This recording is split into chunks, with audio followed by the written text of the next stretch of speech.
Malam ini kita menyadarkan diri kita, terlebih lagi yang berceramah, jangan kau hanya sampai menyampaikan ayat saja. Hai Abdul Somad, apakah kau yang bicara itu hatimu sudah hidup?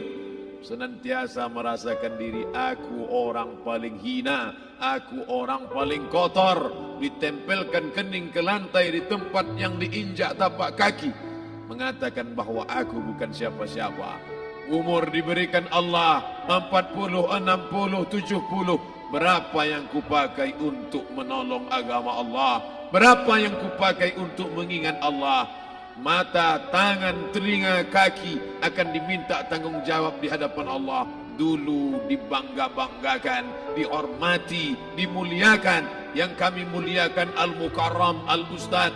Tapi pada saat tiba masanya, yang kita bawa tak lain tak bukan innallaha la yanzuru ila ajsamikum. Allah tak menengok badan, fisik, bentuk tubuh, baju. Ini sampulnya saja. Wala ila suwarikum, Allah tak menengok rupa, wajah. Walakin yanzuru ila qulub. Hati kamu yang bersih itulah yang kau bawa menghadap Allah Subhanahu wa taala. Yauma la yanfa'u malun, harta tak berguna, wala banun, anak tak bisa menolong, harta tak berguna, anak tak mampu menolong, illa man atallah, kecuali orang yang datang menghadap Allah biqalbin salim,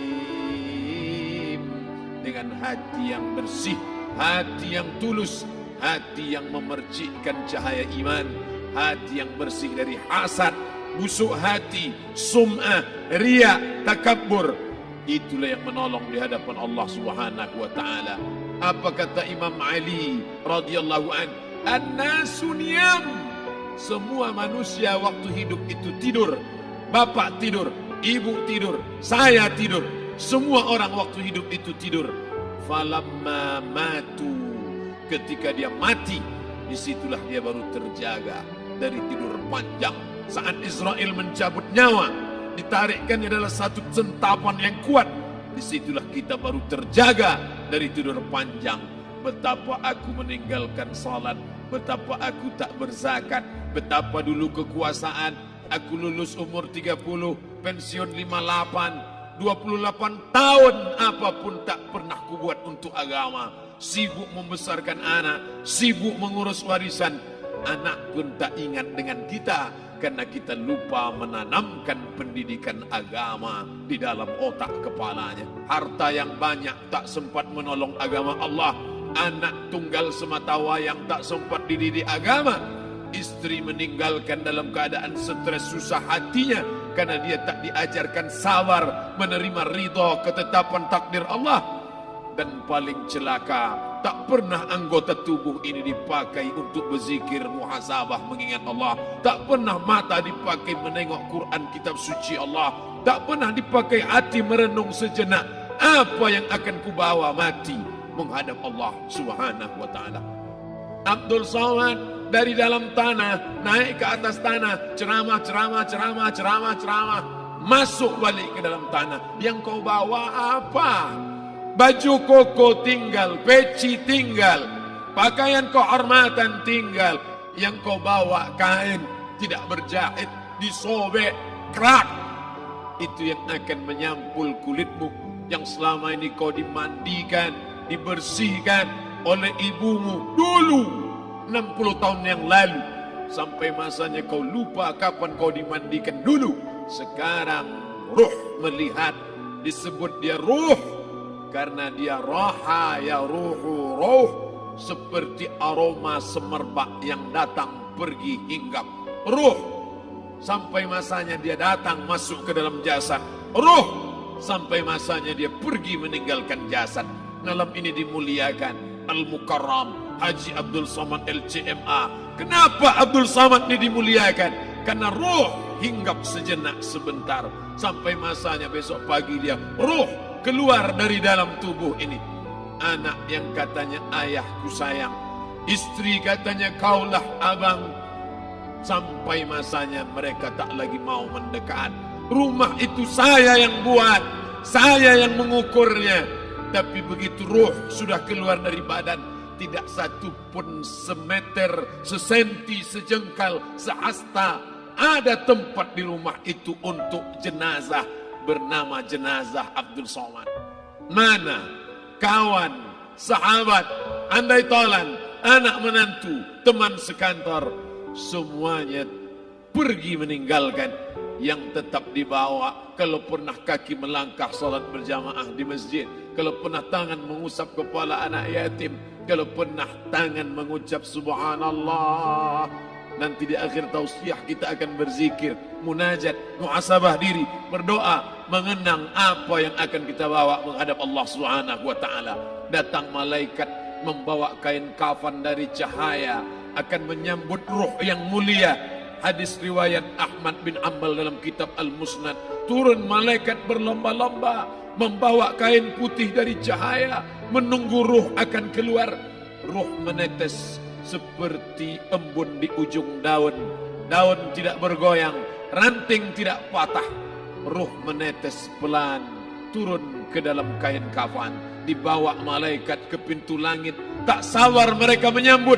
Inikah dia yang selama ini berjamaah? Berapa banyak yang masyhur terkenal di bumi, malaikat tak mengenal dia. Ini roh siapa? Tapi ini bukan LCMA, dia bukan ustaz, dia bukan ulama, tapi imannya dalam, kekuasaan dipakai menolong agama Allah. Ruhnya keluar di bawah, semua malaikat mengucapkan salam. Inilah orang yang selama ini kami tunggu-tunggu, catatannya sudah lama. Setiap pagi petang malaikat subuh membawa catatan namanya, malaikat malam membawa catatan namanya. Kami merindukannya. Begitu orang-orang yang masyhur di langit tapi tak dikenal makhluk bumi. Tapi ada sebaliknya, yang rohnya disentapkan, ditarik malaikat dengan begitu tarikan yang sangat kuat. Nabi bertanya saat Isra Mi'raj kepada mereka yang sudah mati ribuan tahun yang lalu, apa yang kalian rasakan? Yang satu mengatakan seperti tebasan pedang di tempat yang sama beratus kali. Yang satu mengatakan seperti kambing yang dikuliti hidup-hidup. Yang satu mengatakan seperti mata kail pancing ditarik dari kulit yang basah.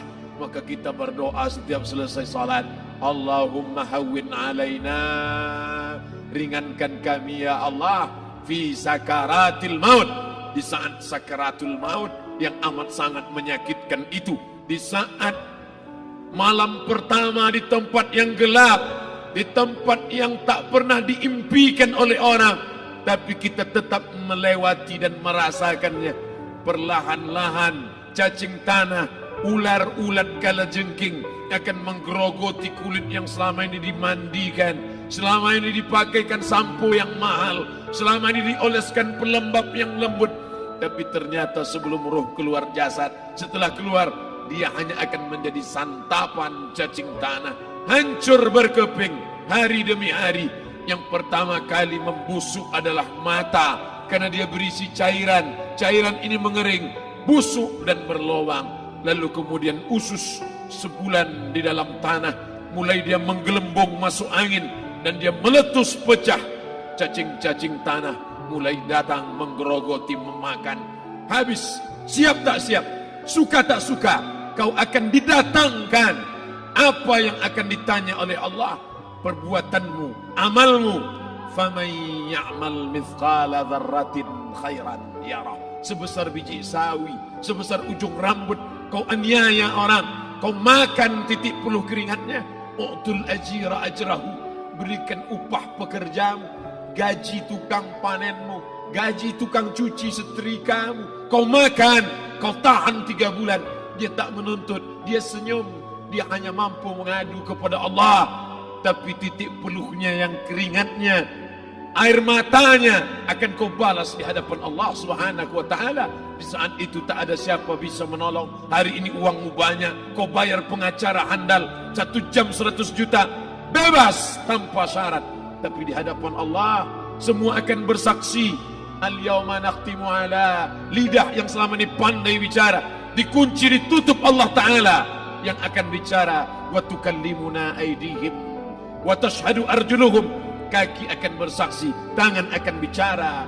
Bima kanu yaksibun, yang pernah dilakukan di masa yang lalu. mata melihat, seolah-olah nyata perbuatan itu pernah dilakukan dulu. Kita lupa, kita tak ingat, tapi catatan malaikat terlalu terang benderang. Wa in kullun lamma jami'un ladaina muhdharun. Catatan dibaca sampai-sampai orang itu tak percaya. Ma li hadzal kitab, kenapa buku catatan saya ini la yughadiru saghiratan, yang kecil-kecil, wala kabiratan, yang besar-besar, ahsaha, semua tercatat dalam buku catatan yang nyata. Dalam surat Al-Isra apa kata Allah? Iqra.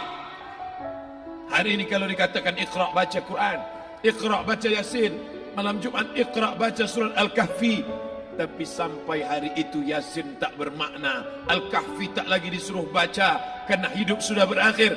Iqra, baca. Apa yang kau baca? Kafa binafsikal yawma alaika hasiba. Baca buku catatan amal. Sampulnya dosa, isinya dosa.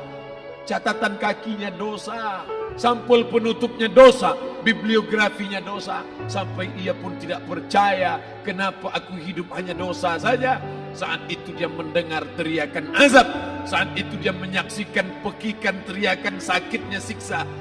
Rabbana, ya Tuhan kami, farji'na, balikkan lagi kami ke dunia. Rabbana, ya Tuhan kami, absarna, mata kami sudah melihat azab. Wasami'na, telinga kami sudah mendengar sakitnya, pekikan, teriakan, jeritan. Farji'na, balikkan lagi kami ke dunia. Na'mal salihan, kami ingin amal saleh.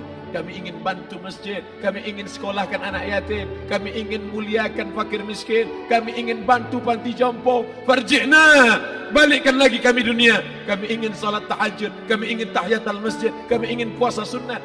Saat itu penyesalan tak lagi berguna. Na'mal salihan, kami ingin amal saleh.